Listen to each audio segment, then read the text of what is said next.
Yes, boys. We got the ox heart from a fancy farm. Fucking turkey, man. The food is so fucking clapped. I've been on a fucking grain seed-based diet for like 4 days now. Even in the clinic after the hair transplant, I thought, surely I've just had local anaesthetic, I'm dizzy on my feet. Surely doctors are gonna think, give this guy some fat, some meat, even some sugar, I don't even know, honey. They gave me a fucking sandwich which were 90% bread. And then the tiniest bit of feta cheese. Cheese sandwiches are just disgusting anyway, right? And then like 2 or 3 bits of cucumber and tomato. Fair play, it's fruit, I guess, but God, what a pleb meal.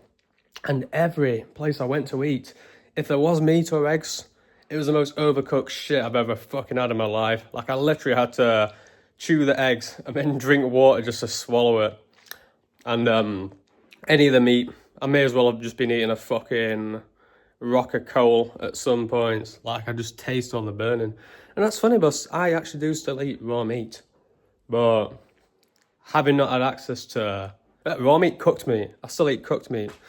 Sometimes, not always, but not having access to fucking raw meat for a few days abroad, my God, I just felt so shit. And like, as soon as I came back, raw milk, raw butter, raw eggs, instantly it's like, whoa, I'm like kind of awake again. Not fully, but god damn, I feel like myself. And that's just over a few days. And I'm sure if I'd kept it up for like a few more fucking days, eventually that would just be normal to me and I wouldn't have even noticed much of a difference. And it makes me think, damn, I must have been so fucking miserable before. Also notice how swollen my fucking head is from the transplant.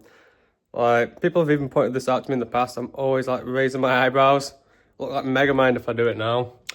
Some people said maybe it's an anxiety thing. It could be. I'm not going to deny. I think a lot of the time I just look too intense, like fucking like a serial killer. So I try and look a bit less intimidating, especially when I'm talking to girls. I don't want to look fucking angry all the time. But in a way, this inflammation on my scalp, in a way it's kind of helpful, but it's sort of forcing me to have better facial, like relax my face a bit more. Like, you can still see my brow furrowing a bit. So, you know, these habits die hard if I've done them all my life. But I guess in a way it's like a hidden benefit, but my God, I can't fucking raise my eyebrows. It just hurts. And if I do, my forehead's so fucking swollen. Almost looks like I've had Botox. Like, my forehead's way less wrinkly than it normally is. Could almost get used to it. But yeah, fucking turkey, man. You guys need to fucking eat more raw meat. It's no wonder you're all so short. I'm sure. And I felt told there. Not complaining, to be fair. Alright, but yeah, no, goddamn. Also, I'm missing a ball once again. And a nostril piercing. Who gives a fuck then? It's just metal in your face. But yeah, I'm gonna go enjoy the rest of my delicious ox heart. To be fair, I like to let my raw meat sort of get to room temperature, you know, just to really promote as much bacteria as possible. Get it to the danger zone temperatures, whatever the science fags say these days. But in reality, it just tastes better. Like, when it's straight out the fridge, it just tastes of nothing in it. But you give it a few minutes, an hour or two, all that flavour is coming through. God damn, this is fucking good heart, you know. I've only had ox heart once before. I usually get lamb heart. But holy fuck. I ordered it online from a place which is like no vaccines, no antibiotics, grass-fed, fucking regenerative farming style where they let the cows roam to different fields instead of, you know, being surrounded by their own shit all the time. You can taste the fucking difference, man. It tastes like, I'd say sashimi a bit, but like obviously beefier. But not much. It's like a very light, refreshing, healthy taste. It's funny, but like I don't know, a couple of years ago, this would have been so freaky to me. I'd have thought anyone like this, who does this, is doing it strictly for attention, or just because they're having a breakdown shit.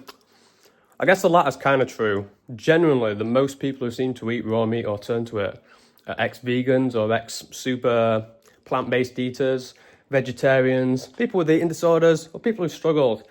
Well, so let's be real. When you feel fine, you don't think about health. When you're unhealthy, you only care about being healthy.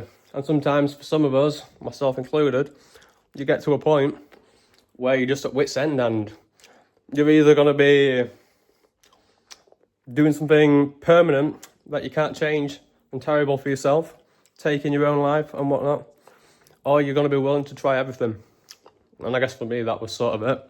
I actually ate raw meat a little bit for a few years ago, but I stopped. I only ate little bits and it weren't much. But this past year was so rough on me. Holy fuck, I literally thought I was going to take my life earlier this year. So like, fuck it, who gives a fuck? I'm even going to eat supermarket shitty meat. I don't give a fuck. If it's that, I'll kill myself. Who gives a fuck? If I'm suicidal anyway, am I really scared about hurting my little tummy? I'll fucking get over it. So I just ate more than my natural diet. Within a few days, I'm like glowing, feeling happy. It's like, what the fuck? I literally feel like a different person. In a way, it's kind of like a white pill. Also, it kind of confirms to me that, and it should to you, you're not permanently broken. You're not like born destroyed. You're just a victim of these fuck times we live in. Our ancestors would have probably been addicted to opium or all sorts of shit. And we're just, in a way it's less insidious, but they'd have probably known they had a problem. So, God, I can't take myself seriously with this fucking mega mind head. Mike Israel look. But nowadays, the main problem is we're all fucking poisoning ourselves day in, day out. And even if your diet's okay, you may still be addicted to your phone, gooning all the time, doom strolling, fucking hell, what does that even mean? The problem now is, a lot of us don't even realise all these things are why we feel so depressed, so miserable, so anxious all the time. We generally just think, oh, this is just who I am, I need to take pills. And it's like, bro, you don't need to take pills. You literally just need to rest and let your body reset. Treat it with love. Think about what you're made of. I'm made of raw meat. This hand's not cooked. This hairline's cooked, you could say, not for long. Well, it's so obvious when you wake up, but I understand it because for so long, I just look at people like that and think, yeah, these people are just insane. And you just dismiss it. But just look at people like me. I don't get sick from eating raw meat. People like Gotis, Solar Youth, even, I dare say, Face IQ. He's a good guy when it comes to diet. Just, even Liver King, for fuck's sake. Like, if raw meat's so dangerous and deadly, how come all these people eat it day in, day out for years? And if anything, apart from Liver King, they look healthier than your average Joe. And they seem to have a better mood. So, if you're desperate, truly at wit's end, and you're fucking, you know, you're at a loss for what to do, I say, why not just try this? If you're considering going on life-destroying SSRIs, which would permanently destroy your sexual function and your mood forever, even after you stop, why not just have one bite of raw liver? Come on, bro. It's so simple. Do it for yourself. If you don't care, if you truly don't care about your life, you won't care if it makes you sick either. So, but you do deep down care. There's still the you underneath all the damage they've done to you, to us all. And you can wake up. So do it. It's kind of funny, I'm trying to give like a inspirational sort of speech when I look like fucking insane. But, you know, the contrast makes it fun, whatever.